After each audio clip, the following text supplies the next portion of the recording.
Thank you very much, Rashi Saab, for the function. We are also expecting a principal of the college, Professor H.S., and they will be joining us after some time. But before that, they have given us the consent to go. Respected worthy Director, EMMRC, Dr. Shahid Rasool Majan, friend and colleague, Government Degree College for Women, Nawakadal, and today we are here with you. Ladies and gentlemen, the Indian higher education system is said to be one of the largest sectors in the world, with around 544 universities and 32,000 colleges. Despite of this, India is hardly able to register 16% of the gross enrollment ratio as against 23% at global level. The Government of India, through the Ministry of Human Resource Development, is trying its best to enhance the gross enrollment ratio so as to bring it at least at par with the world average. Realizing the fact that the demand for higher education shall always surpass the given infrastructure, the University Grants Commission way back in 1984 had launched the countrywide classroom programs to experiment with the dissemination of education using some slot on national network of Doordarshan. This event gave rise to the establishment of CEIT-SIET Studio for production and transmission of school-oriented programs, initiation of the countrywide classroom of the UGC with CEC as the nodal agency by creating educational media resource centers, EMRCs, and audiovisual research centers, AVRCs, which are now EMMRCs in several universities in different parts of the country. Educational multimedia research centers are doing the production of educational programs, and Consortium for Educational Communication, CEC, is coordinating the whole activity. The CEC, together with its 22 UGC media centers, is now entrusted with the running of 24/7 Vyas Higher Educational DTH channel and generating the e-contents for the courses taught at undergraduate level based on the syllabus approved by the UGC. Use of ICTs can break down some of the barriers that lead to underachievement. However, when one looks around in most of the colleges and universities across the country, lack of harnessing of this potential is visible. Diffusion of ICT in Indian universities and colleges would respond to the 21st century demands. Now I feel privileged to invite Dr. Salima Jan, research scientist of EMMRC, who has planned and packaged this orientation program, for formally welcoming the honorable guests and students. As coordinator of this program, I am really privileged and delighted to welcome you all this morning. This moment really is a moment of happiness for all of us at EMMRC because we have already started this orientation program. As Tariq Saab said, that this orientation program is one of the series of orientation programs that EMMRC Srinagar is organizing in various colleges of the state. In fact, in all the colleges we had earlier planned, but in some of the colleges located in different districts of the state. The aim of these orientation programs are manifold, but to be more specific, I'll say, we want to make our students aware and orient them about different e-resources that are available for their benefit. But more specifically, I must say that as you all know, that the world is changing, and this world is now becoming really a wireless world. And our different systems have already changed. Like our economic system has already changed from, you can say, from barter system. Now we have, you can say, market-oriented economies. From interpersonal communication, because in earlier days, if somebody had a good news or if somebody bad news, the person had really to go and communicate interpersonally to deliver that message. Now you have cyber communications or now iClouds and all that. So how can education be an exception? Here I must say that education has already embraced this change because it is now we talk of e-banking, e-commerce, and other E's. But the word education itself starts with the letter E. So we can say this education had already embraced this change that we are seeing right now.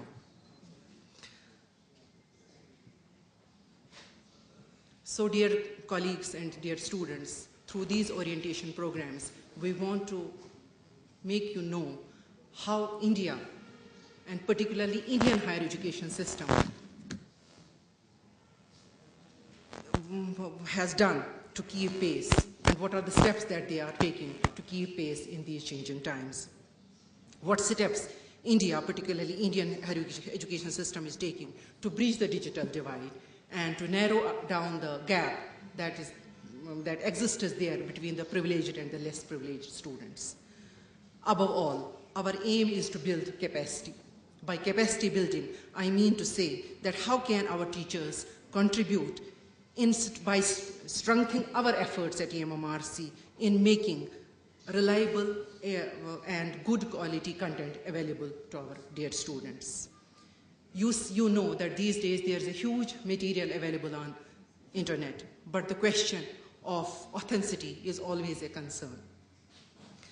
So with your support, I mean with the support of the teachers, we at EMMRC will be able to make a good and reliable content for our students, and this is how our teachers can really strengthen our arms so that we are able to, so that our teachers can become a major player in making the mission, I mean the national mission for education through ICT, really a success. Now the question that everybody will ask is, why is there a need to have education through ICT? This is a question that everybody asks us. But here I would just, though there are many things, but here I would just like to quote one data.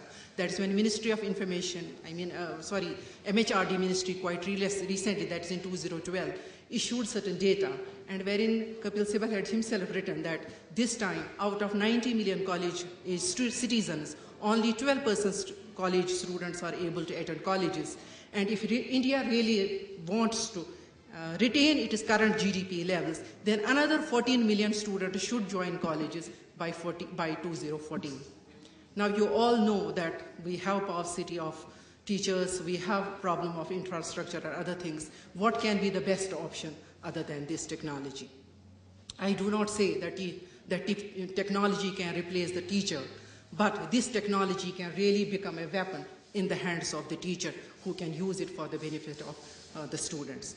Just a couple of months, I would like to quote here. I was at University of Mumbai, and Department of Education Technology is simply using social media. I mean, they have created wiki spaces where all students post their material, and it is the teacher who really looks after that, and they share it among the students, and this is how they have really made learning communities and how they are able to make themselves educated. It is just a free space, wiki space, everybody had created a space, and later on they also get marks depending on the amount of contribution that each student has done to that. So the question is, how we all have to know how we can use this technology for the benefit of the education. As nowadays, I can say the social media, particularly Facebook, has really changed the pattern of, you can say, sociability, as well as you can say everything. It has changed as far as our young students are concerned. But they really have to see how they really have to change their attitude towards education also through this social media. So lastly, I must say that I welcome you all, always accompanied us to different colleges to make this. And I think the word thank my colleague who really came here and made all the arrangements, Rashid Saab and others. Thank you all, and I once again welcome you all.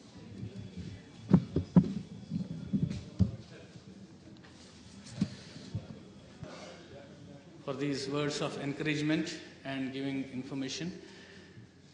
Now, today's program is to sensitize the teachers and students for using in many fields, and ICT is also one such field where he has of these e-resources. I will request Dr. Shahid Rasool to give his presentation, but before I call upon Dr. Shahid Rasool, a former US from University of Kashmir, and MS in Communication Technology from Center. Dr. Shahid Rasool has also served as in charge head of the Department of MERC for more than 3 years, Chairman Media Advisory Committee at University of Kashmir. He has produced and directed over 300 films, including 100 National Award-winning films. He has also published 10 research papers in reputed journals and books. He has also written one book titled Education for National Level Agencies. Served as chief editor of twin publications, Media Times, and academic and professional bodies and consultative committees, including member on prestigious governing board of CCUGC. Organized and attended various academic workshop, training programs, film festivals, expert committee, international conferences. His area of interest are television and new communication keynote address, as well as the presentation on the theme. Thank you very much.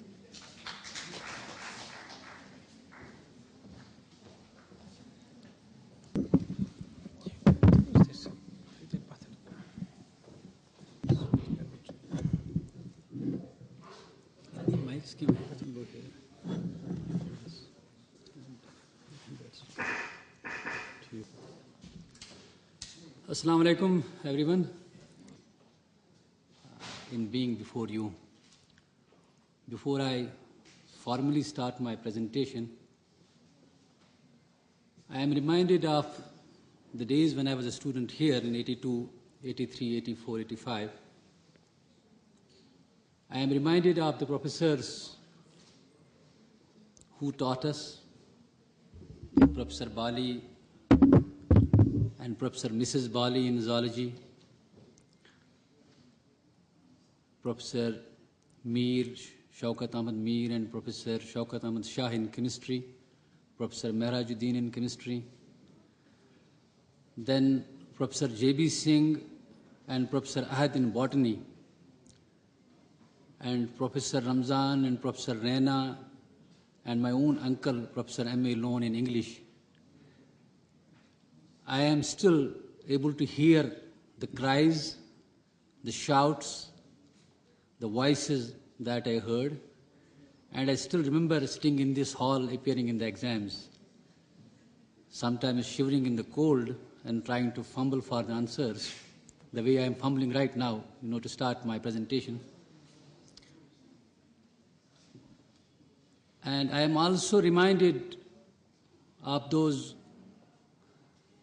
days when the college used to be full of activities, academic activities, and the seriousness with which our teachers will teach us. I hardly remember having missed classes at a stretch because attendance was something which was stressed upon, and students will always rush to the college to attend the classes. Unfortunately, things have changed. Having said that, I must express my gratitude to the college for collaborating with us for organizing this one-day orientation program here in this college, which is my alma mater. And I feel honored, as I said. I must also express my gratitude to the principal of Degree College Udi, Professor Sheikh Nazir Ahmed, who was also a teacher then here in Urdu. So, in a way, he is also my teacher. And I must also express my gratitude to Professor Bali, who unfortunately could not join us because of some personal problems, but I am told that he is joining us very soon. And Professor G.K. Lone, the principal of the Women's Degree College Boys, Baramulla, for having accepted our offer of being together here in this orientation program for the day. And I'm also thankful to my colleagues, the faculty members at Baramulla Boys College, Baramulla Women's College, and then the faculty from the Udi College. And I'm in fact more delighted also to see Chalku Sahab here.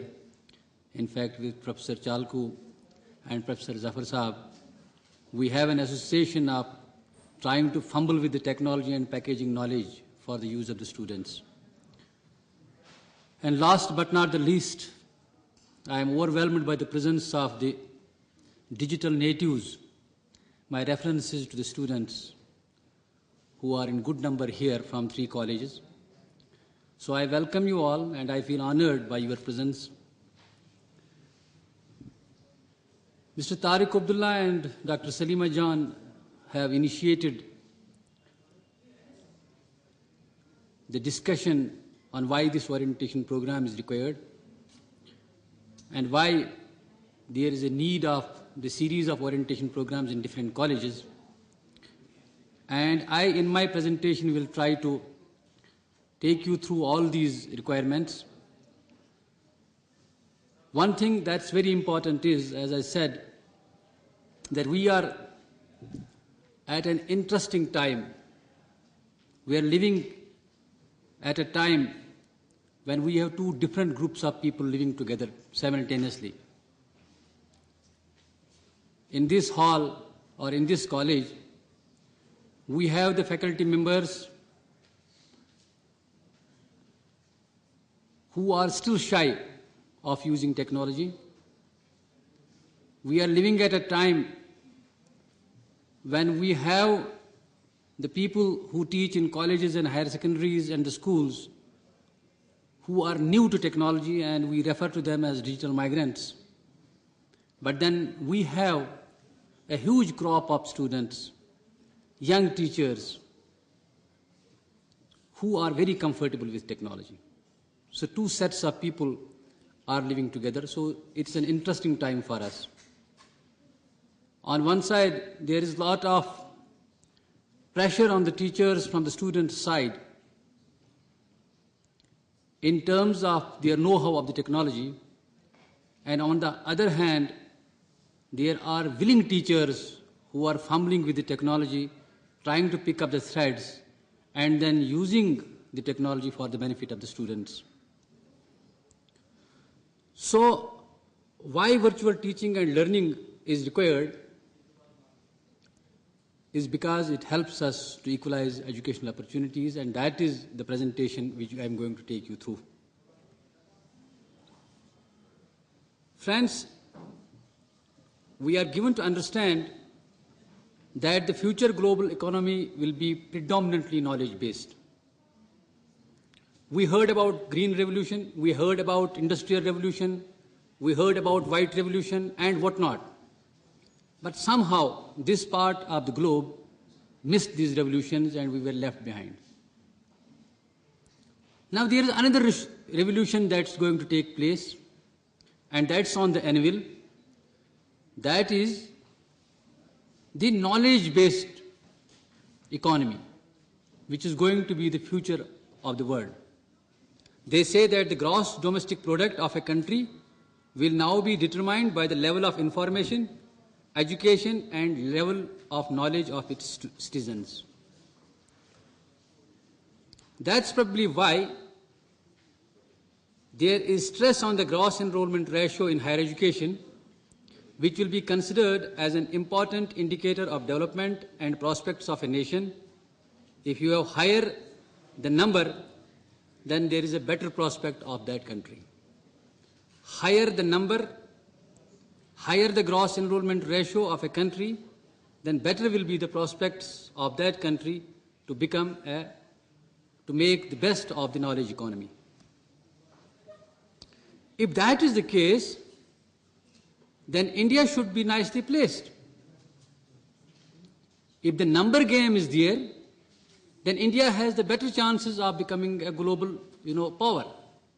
Because India has 1 billion plus population, 1.22 billion at present, and 66%, that's 808 million, are below the age of 35. And 40% of the Indian population is aged between 13 to 35 years. Today, when we see that the West is aging, the India's strength must lie in its young population, 40% of whom are in 13 to 35 years. And all of you, or some of you, must have already heard that APJ Abdul Kalam, in his book, India 2020, A Vision for the New Millennium, has predicted that India will be a superpower by 2020. When he said superpower, he probably meant knowledge superpower. And he advocates that Indians at all skill levels can excel in knowledge-based services if given the right training and are placed in intellectually challenging environment. And this has been demonstrated by Indians across the globe. Wherever they go, they excel. But why is it that in India they don't excel? Abul Kalam bases his hypothesis on this fact that Indians can excel if they are given the right opportunity and right training in India, wherever they are. But when we see the opportunities, they are restricted to the people in IITs and IIMs, and how many we have?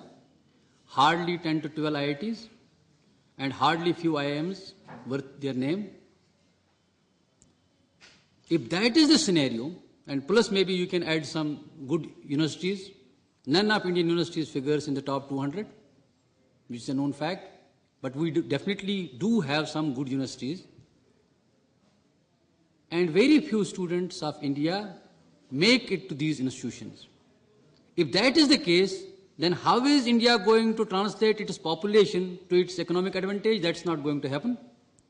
So Kalam says that we have a challenge to find ways to train ordinary Indian students, engineers and scientists. That is the challenge. And the possibility he finds in judicious use of technology for teaching training of ordinary Indians across the country, irrespective of their geographical location. Whether they are in Uri or in Gurez or in Srinagar or in Delhi or in Mumbai, all students must have the access to education, access to good training programs. So we can comfortably say that future of any country depends on quality and quantity of education offered to our youth. But advantage of numbers in India, as I said, is not translating to its economic advantage because our facilities are limited and very few students make it to the good institutions. We in Kashmir are slightly fortunate that whosoever comes to Baramulla Degree College and gets an admission.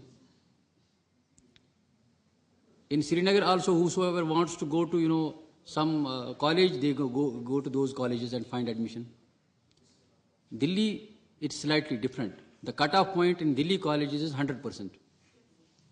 Even 99.9% students, student with a 99.9% percentage of marks is not able to find admission in Delhi colleges.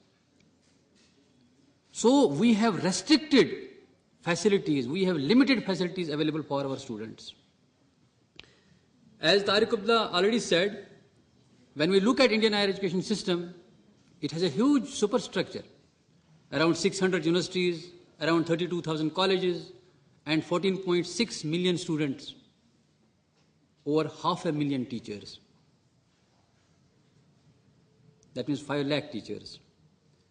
And in today's date, as per MHRD's own statistics, there is a dearth of 3 lakh teachers in India in higher education, the vacancies. And having this huge superstructure, Indian gross enrollment ratio as per MHRD is 18%, and Tariq Abdullah said 16%, and someone else said 13.8%. It's somewhere around 13 to 15%. In developed countries, it is 54.6%, and USA it is 60%. Developing countries even have 36.5%, and even BRICS nations where India rubs shoulders, it's 21%. So we can imagine, with such a huge superstructure for higher education, our performance in higher education is dismal because our gross enrollment ratio is not going beyond 18% as per official figures. And now they say we have a target of 30% GER by 2020. That means 40 million more students need to be enrolled, and infrastructure creation may not be a problem. Making buildings may not be a problem. Buying equipment may not be a problem. But the problem is the additional faculty. Even in a college like Baramulla, where I was a student, it's a very old college. It has its own history. Even this college has experienced dearth of the teachers. When I was a student, we had 3 teachers who were teaching us chemistry. Organic chemistry, 1 teacher, inorganic chemistry, 1 teacher, and then the physical chemistry, 1 teacher. In today's date, I don't know if you have 3 teachers in chemistry. Even if you have 3 teachers in chemistry, I think this time the chemistry subject requires more than 3 teachers because this is the time of specialization. Even if you have teachers in every subject, but do you have teachers in every specialization? That is the question. So, creating infrastructure, making buildings, buying equipment may not be a problem for India, but finding those right teachers, those specialists who are needed, that's the problem. So, if that is a problem, then what is the panacea? What's the answer to that problem? That's what I am going to, go in my presentation and tell you how we can overcome those problems. Another problem, that good quality education. This has created another problem. This has created a disparity between rich and poor because rich can afford to send their students outside. They can afford to find best institutions for their students in private sector. This has created disparity between rural, semi-urban and urban areas across classes and castes. It is not that much relevant in our case because fortunately we don't have that caste-based rigid system here. Outside Kashmir, definitely you have problems of castes also because a particular caste person cannot go to the college of the other caste. These are being experienced. It may not be written in any book or any statute, but nonetheless the practice is like that. Then we have across genders, and in our case, this is to a great extent relevant because we allow our daughters to go to education to the nearby institutions, whereas we can send our sons for education anywhere. So this has resulted what we call educational haves and have-nots. On one side, you have the dearth of good institutions. You have the dearth of specialist teachers to teach in this competitive world. On the other hand, you have created 2 different sets of people. One group of people who have access to the best quality education and another group of people who don't have access to the good quality of education. And as I said earlier, as Abdul Kalam has said, that judicious use of technology is required. And we see the hope in the 21st century which gives us access to education irrespective of its borders. And we say this is the age of seamless education. It doesn't recognize borders. Access to education, to quality education is possible independent of geography, age, gender, time and space. Technology is removing the disparity between East and the West, rich and the poor, male and the female, and also across castes and classes. Why I say so? The technology transfer is so fast now that if today an iPhone 5S has been launched in USA, some of the people in Srinagar also have this available. Technology has made the earth flat, making boundaries and frontiers of countries irrelevant, and creating equal opportunities of profit-making for all, and opportunities that alone shall determine the profit that one can make. He visited Bangalore, and when he saw Nandan Nilekani, the person who is presently in charge of this, what you call the Aadhaar scheme, when he went to his conference room, and when he asked Nandan Nilekani, why are these 12 clocks here? One clock was showing time for Paris, other clock was showing time for Sydney, third clock was showing time for... We are doing the, we are providing service, we are the service providers for most of your industries at the heart of the global economy. This time we see that in Mumbai, in Chennai, in Metropolitan, because it works out cheaper for the institutions in USA to engage teachers from India. And technology has made this has gone flat. Having said that, ideally best education takes place, but then if you have the numbers are huge and teachers are limited, how do you do it? You are again dependent on the technology. To reach vision has earned a nickname Idiot Books for itself. There are students of mass. When we watch television, we mostly see idiocy. Saas Bahu ka drama, Wahid Jilani ke songs, Arnav Goswami. That's what we use television for. Mostly television is used for entertainment because it's not an engaging medium. It relaxes you. So we use it for entertainment, endless entertainment, and to some extent found that the learning outcomes from experiment, Comstocks, PAX experiments, it has been found in the classroom. But it depends on, then you are not, the education is not taking place. But that happens in the class. If I watch educational programs on television with seriousness, the learning outcomes will be at par with the classroom. There was one drawback with teleteaching, because it was not interactive. This is countrywide classroom on television. In fact, that is the beginning of these AVRCs and EMRCs and what we call now EMMRCs.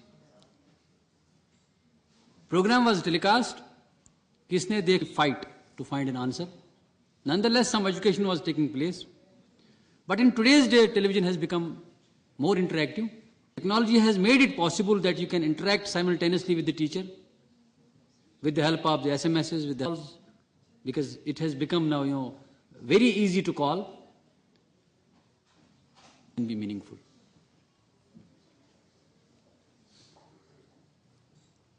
And what prompts me to say all this is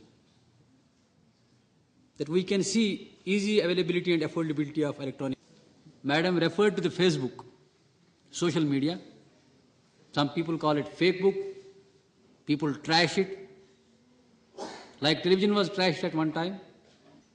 Similarly, when the social media arrived, it became a sort of, and my another student here, when I was head of the Department of Mass Communication, I noticed that the students, I made all of them my Facebook friends.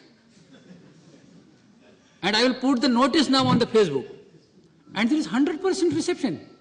Every student gets the message instantaneously around, and it can be made use of. That's another dimension. We had the problem of bandwidth, because I remember a time in 98, 99 when I came possible in the real time. And as a result of this convergence, my dear students in the back, please. Am I boring? Convergence has resulted in, especially in the research areas, who are working together. They may not have even met. They try to search for each other on the internet. And if you remember 2 years back, the Nobel Prize for Chemistry, very rare opportunity of meeting each other. It does not recognize borders, no LOCs, no international borders. It does not recognize time, and it does not recognize even disciplines. People from botany and chemistry. The change is also experienced by the students.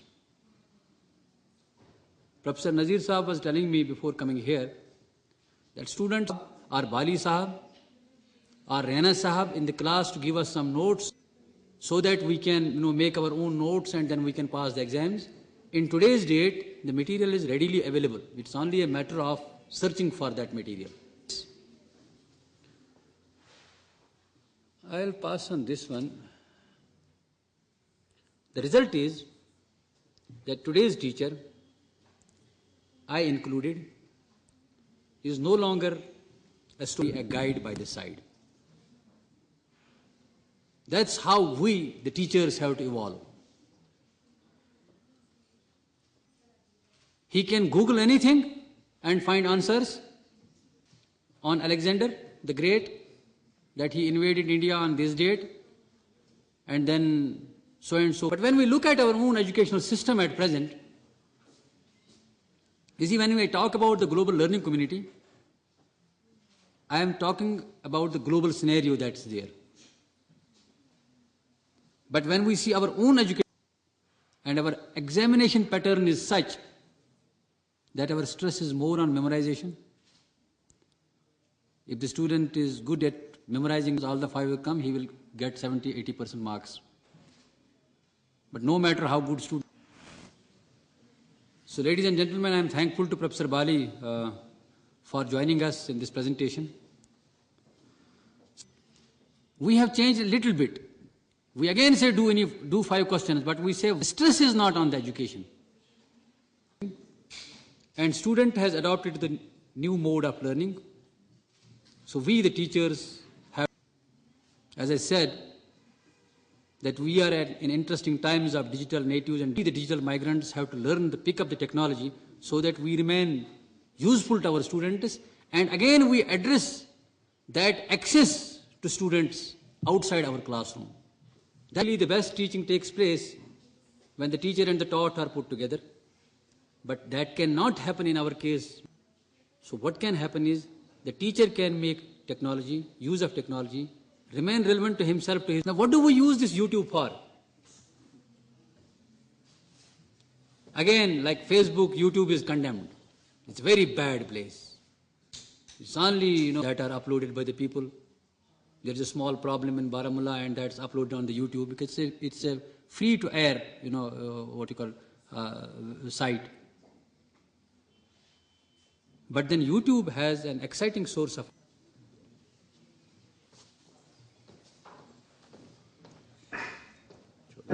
pharynx by the tongue. Food in the pharynx stimulates the swallowing reflex. The larynx is pulled upward to meet the lungs and seal off trachea. Food goes from the pharynx to the esophagus. Food moves down the esophagus by peristalsis. The peristaltic way reaches the esophageal sphincter and food enters the stomach. The unique muscular structure of the stomach breaks up the food into small pieces called chyme. Chyme exits through the pyloric sphincter into the duodenum of the small intestine. The major portion of absorption and digestion occurs in the small intestine. The mucosa secrete enzymes that supplement the digestive enzymes of the pancreas and liver. This completes the chemical process of digestion. The walls are covered with villi where nutrient absorption takes place. The structure of each villus contains a capillary and lacteal to pick up the digestive nutrients. So this is one example of YouTube. Vyas is already, I said, it's available on the Dish TV at 773 channel number. So those of you who are Dish TV at home, I request you to any educational television channel, be that Vyas or any other channel, seriously for 5 days, and I am sure it's going to change your life. And it is going to change your attitude towards television, and you will no longer call television an idiot box. Again, we have what we call, and in fact, Degree College Boys Baramulla is one of the colleges in Kashmir Valley which is on the national beam. When we cry about the dearth of teachers, there is a possibility of making use of this EduSat regional beam, at least for the colleges of the valley. But unfortunately, that is not happening. At one particular time at EMR Srinagar, we realized that some of our university departments do not have specialist teachers available in their subjects. Like in Hindi department, we had a single teacher or 2 teachers. They wanted some lectures from some teachers who were in Indore. We contacted the teachers in Indore. They went to the Indore virtual classroom and delivered lectures for our Hindi students. Same we did for psychology. Same we did for commerce. So you will have the advantage of listening to the teachers from across the country, as well as also creating some sort of networking in education. Zafar Sahab, Shadad Sahab, Chalku Sahab, and many other teachers who were involved in production of programs or development of e-content with EMRC are already liberated from the classroom. They are now available to students outside their colleges also. So we request you to join us, all the teachers, to package knowledge, which has already begun, and we encourage students to make use of these resources that are available online. One question that has always been asked: why do we need to package knowledge with the help of Zafar Sahab or Chalku Sahab or others when everything is available on internet? Because as I also said, that when you need some material, you can Google it out. And on every topic, on every subject, on every idea, you have thousands and thousands of pages or videos or audios available on the internet. Then why should we package the knowledge? The reason for packaging knowledge with the help of the teachers is, number one, the authenticity. Because as my teacher used to say, that internet is garbage in and garbage out. We believe that Wikipedia is the source of information for everything. But then what is Wikipedia? Wikipedia is an open resource. I can put anything on Wikipedia. Then someone else may come and correct my write-up. He may add, make it more beautiful. He may even distort it. So Wikipedia is also not an authentic source of information. When we talk about the availability of information on internet, a good student will probably make it out, whether the material is good, whether it is usable, whether it is authentic. When we come to the average student like me, it's very difficult to find out whether this information that I have downloaded from the internet is authentic or not. That's where the role of the teacher comes in. Then to what extent is it reliable? When we know that a university teacher or a college teacher, when we know that this material has gone through peer review, it has been written by someone, it has been vetted by someone, then it has been previewed at 3 or 4 different levels, that gives my students some sort of a reliability and authenticity certificate that this is the reliable and authentic material that's available. Second is the localized content. I often give this example. I will conclude my presentation with what Toffler said in the 70s, that homes in modern age shall turn into electronic cottages and people will move electronically than physically. The experts of knowledge also shall commute huge distances virtually. That's what's happening today. And that's what is going to help us to become a knowledge superpower. That's what's going to help us to create equal opportunities for students across the country, irrespective of their geographical locations. So with these words, I thank you all to this presentation. And there must still be some questions, so I again take advantage of the technology. My email ID is very simple, shahid@mrckashmir.com. Those of you who want to be in touch and those who want. Since principal of the college has some urgent and emergency work he has to leave, I request Dr. Zafar Shahidar to give his observations on the occasion. And students, I'm highly glad to have such a beautiful program in our college where my students were sensitized about the information and dissemination of information, which is the concern of the time. As we have a lot of information available on internet, on our portals, but the screening and providing exact and true information to students where they lack the facilities of good teachers, good infrastructures, where we can disseminate information to far-flung areas, where human resources are scarce, we can provide them resource for their education, for their prosperity, and for the development of our nation. As we all know that EMRC Kashmir has taken the initiative of providing this opportunity to our students, where they assemble knowledge with the help of their experts, disseminate it to the students which are not in a position to get it available at their destinies. They can get benefit from this information with the help of these virtual learning programs. And I'm very much thankful to Shahid sir for organizing such an orientation program over here, in which our students from Government Degree College Odi, Government Women's College Baramulla, and our students of this college got sensitized about the way how the information is being developed, is decimated, and is being made to available for the students which cannot have access of good resources. I, on behalf of my college, on behalf of Principal Govind Degree College, Baramulla, once again I am very thankful to the EMRC team for their such a nice program in which we all benefited.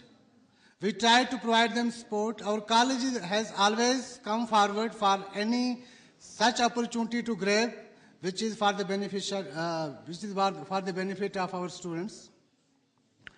Our college is in a routine matter conducting many programs, but I think today's program was really very much relevant because it was our concern that our information should reach to those students which no doubt can use Facebooks, but they cannot use how to make resources available, how to make good use of their information, where from they get the good information.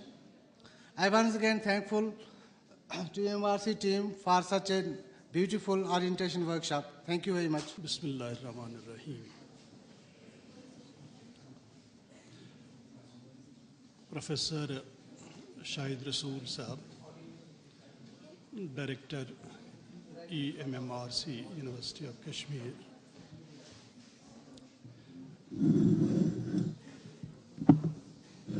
Dr. Salima, Research Associate in the department. Mr. Tariq Abdullah of EMORC, Dr. Zafar Shahadad Saab, respected faculty members of Degree College, Baramulla, and students. The association with Professor Shahid Rasool in this institution and other places has always been a delightful experience, as he's such a learned person and he's always able to translate his experiences and informations in very delightful manner to the students. And I know his team is the crown of University of Kashmir, and this EMMRC has brought the Kashmir University on national map, and Kashmir University is recognized throughout the country because of EMMRC as an institute of excellence, because it has produced very valuable contribution throughout the country, especially the contribution which is Kashmir-centric.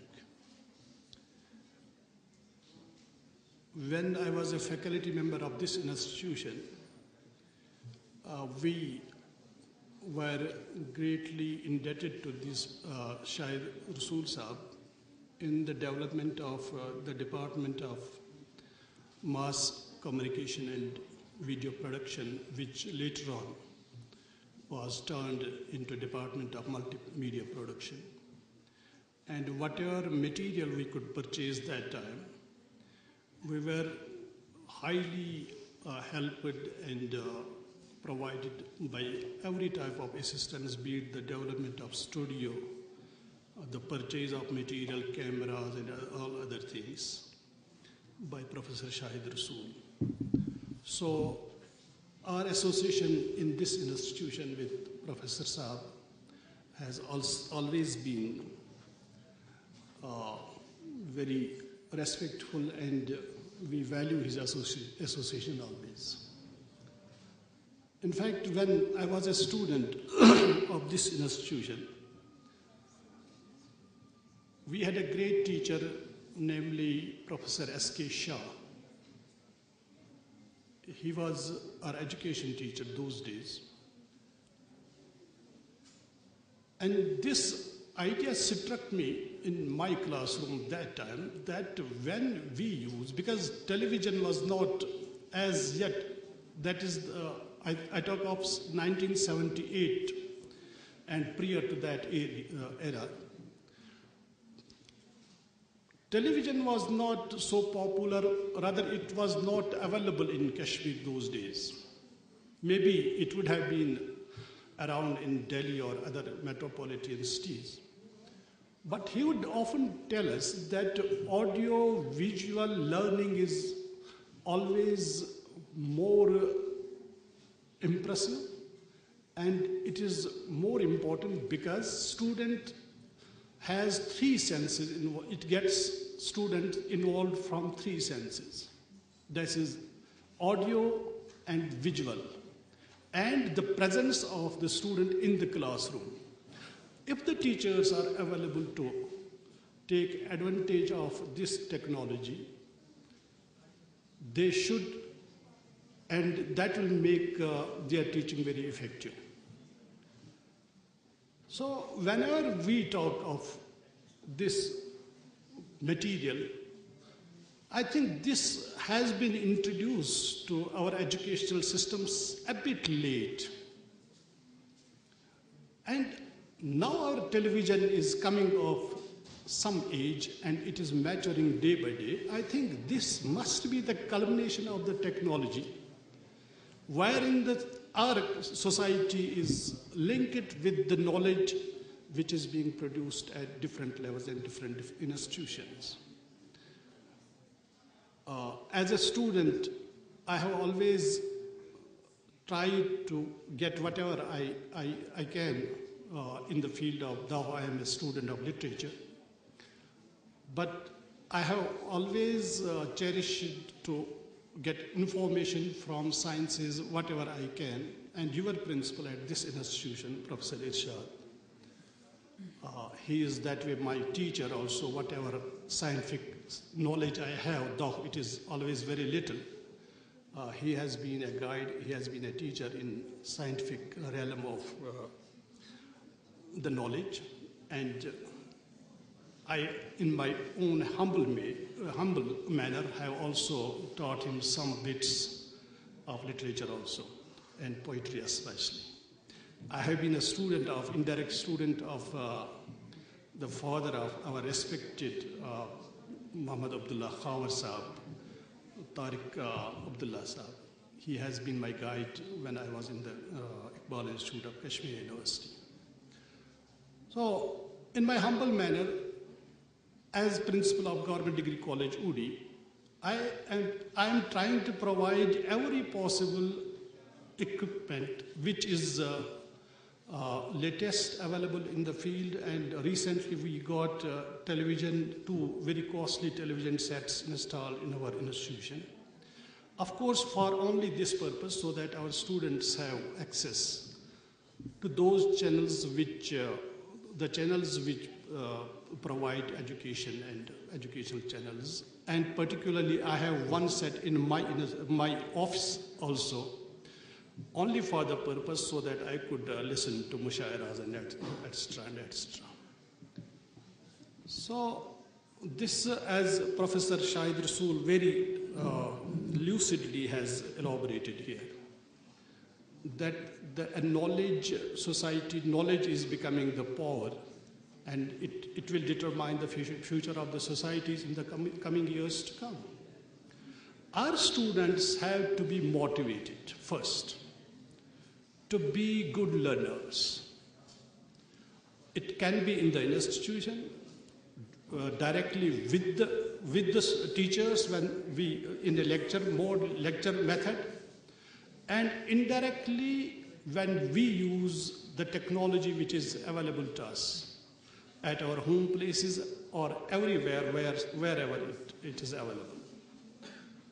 Our teachers, I know of certain colleges which have latest gadgetry available with them, but the teachers themselves are not motivated to use that gadgetry for their benefit and the benefit of the students. In fact, I believe that this technology has made the teacher's job easy, because he can get support of every type of animations those are available through Facebook, through YouTube, or other educational channels. But unfortunately, as I have some knowledge of some private institutions also, though the facilities being at place in those institutions, but the teachers are not motivated enough to guide the students or use that technology for an impressive communication in education in their particular subject. So the first thing for a learner is motivation. A student has to be motivated. A teacher has to be motivated. As Professor Shahid Rasool has said, that now the teacher's role has been redefined. Teacher has to be there, but the teacher has to be there in a different role. He has to be a facilitator. He has to be a guide. He has to be a friend. The knowledge is sometimes with the student, but the teacher is not able to guide the student properly, and he is not able to elucidate the information which is already with the student. Recently, I got a call from an unknown agency that you need some material in e-content for your children. I told them how much would it cost me. They told some 5,500 rupees. I had no problem to purchase that CD or whatever that content was. So I began to think that the teacher is now boundaryless. He can produce knowledge while being in a studio and sell the knowledge from that particular person. But unfortunately, we in Kashmir, our very good teachers get wasted, their experiences, their knowledge, their time in tuition centers. But some of our teachers, like Professor Zafar Shahadat and other teachers, have been using their time very judiciously, and they have developed some, I know certain teachers, they have developed some e-content. This is the field in which our teachers should concentrate. تو آخر میں ایک بات میں اپنے بچے جو میرے اوڈی کے ہیں ان کے بارے میں کہنا چاہوں گا کہ ہمارے بچوں کو ابھی اس طرح کی چیزوں کی ایکسیس نہیں ہے، لیکن ایک چیز میں ہم کامیاب ہو گئے ہیں پورے اسٹیٹ میں کہ ہم نے ایک کمپیوٹر کورس انٹروڈیوس کرا دیا ہے for science students as well as for humanities students. یعنی اس کے پیچھے آئیڈیا یہ تھا کہ کم از کم ہمارے اسٹوڈنٹس اس حد تک سکلڈ ہوں کہ وہ آسانی سے کالج سے فارغ ہونے کے بعد یا کالج کے دوران کہ اس طرح کی جو سکیمز ہیں یا مطلب اس طرح کی جو ٹرانزیکشنز ہیں، جیسے آپ دیکھتے ہیں بینکنگ میں یا B S N L other things, سارے اس میں اب ٹرانزیکشنز جو ہوتی ہیں فائنانشیل ٹرانزیکشنز وہ بھی اب اس کی وجہ سے ہوتی ہیں، انٹرنیٹ وغیرہ کی وجہ سے. تو یہ پروگرام اب پچھلے 2 سال سے چل رہا ہے کالجز میں، اور مجھے یقین ہے کہ اس طرح کے پروگرامز کے لیے ایجوکیشنل ٹی وی کے لیے یا ایجوکیشنل کنٹینٹ کے لیے وہ پروگرام جو ہے بہت آئندہ آگے جا کے بہت فائدہ مند ہوگا. اور میں سبھی بچوں سے خصوصاً اوڑی کے ہمارے بچے جو ہیں ان سے کہنا چاہوں گا کہ آپ کی جو دوری ہے، یعنی سری نگر سے جو دوری ہے یا جو ہمارے نالج سینٹرز ہیں ان سے جو دوری ہے، وہ کسی صورت میں بھی آپ کی پرفارمنس میں صد راہ نہیں ہونی چاہیے. یعنی اب جو ہم تک ہو سکتا ہے، ہمارے ہاتھ سے ہو سکتا ہے بحیثیت کالج کے ایڈمنسٹریٹرز کے، آپ ہم سے کہہ دیجئے کہ آپ کو کس طرح کی فیسلٹی چاہیے، کس طرح کا کنٹینٹ چاہیے. اور اوڈی میں مجھے نہیں لگتا ہے کہ ہمیں کسی چیز کی کمی ہے کہ جو ہمیں کسی چیز سے روک پائے یا کسی چیز سے دور کر پائے. لیکن صرف مسئلہ یہ ہے کہ آپ کے اندر اگر اچھا ہے، اگر آپ کے اندر خواہش ہے کہ آپ بہتر اسٹوڈنٹ بننے کی کوشش کریں.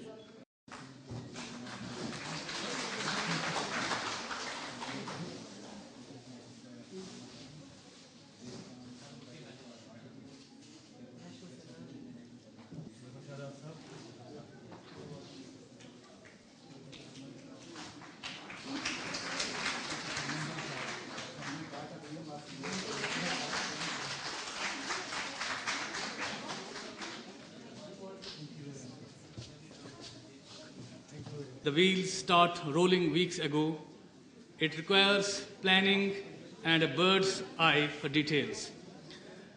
By your presence, we have been given a hope of organizing such type of programs in this college in future also. You have renewed our determination that we are going in the right direction. I must mention our deep sense of appreciation for all well-wishers who have helped and cooperated with us in organizing this program.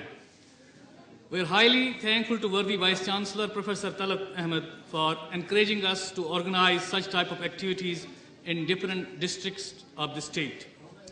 We are highly thankful to Director Consortium for Educational Communication CC New Delhi, Professor Rajbir Singh, who in fact has given this idea of introducing media centers to different colleges to make best use of the work done by them. We are highly thankful to respected Professor H.S. Bali, Principal Government Degree College Boys, Baramulla, for his cooperation in the organization of this event. He, by gracing here for a few minutes, has really encouraged us, although he had some serious problem. We are highly thankful to Commissioner Secretary Higher Education, Mr. Sheikh Mushtaq Ahmed, for encouraging us to organize these programs at various degree colleges. We are highly thankful to Professor Sheikh Nazir Ahmed for presiding over this function and providing all sort of help and love, affection, cooperation right from the day when I called him. And since then I am in touch with him, and he has shown his love, and that has given me a strength that we can organize this program successfully. And inshallah in Udi next year we will come there, sir, with the same purpose. I am highly thankful to Professor G.Q. Lone, Principal Government Degree College, for his affection and support. Because of some examinations on in the college, the Principal Sahab has not come here, so he has, but sending his faculty and students, we are encouraged. I am highly thankful to my director, Dr. Shahid Rasool, who is always giving us the right direction in organizing such events. It's under his leadership that our center has become one of the best centers at the national level. And he is continuously making its mark and taking leads in all the directions. No program can become successful unless it's not properly planned and packaged. Certainly, I will be failing in my duties if I don't express my gratitude and sincere thanks to Dr. Salima Jan, research scientist MMRC, who has made our job very easy by designing this program creatively.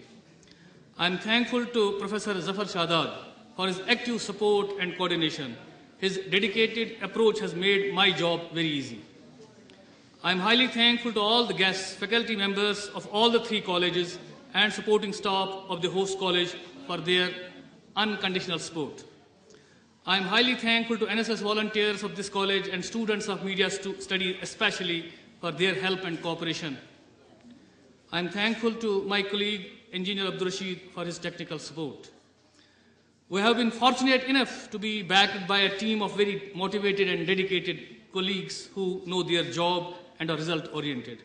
I cannot thank everyone enough for their involvement and their willingness to take on the completion of tasks beyond their comfort zones. I am thankful to all MMRC colleagues. Last but not the least, I am highly thankful to all dear students who have shown their interest, and by their presence, we have increased the value of this program many folds.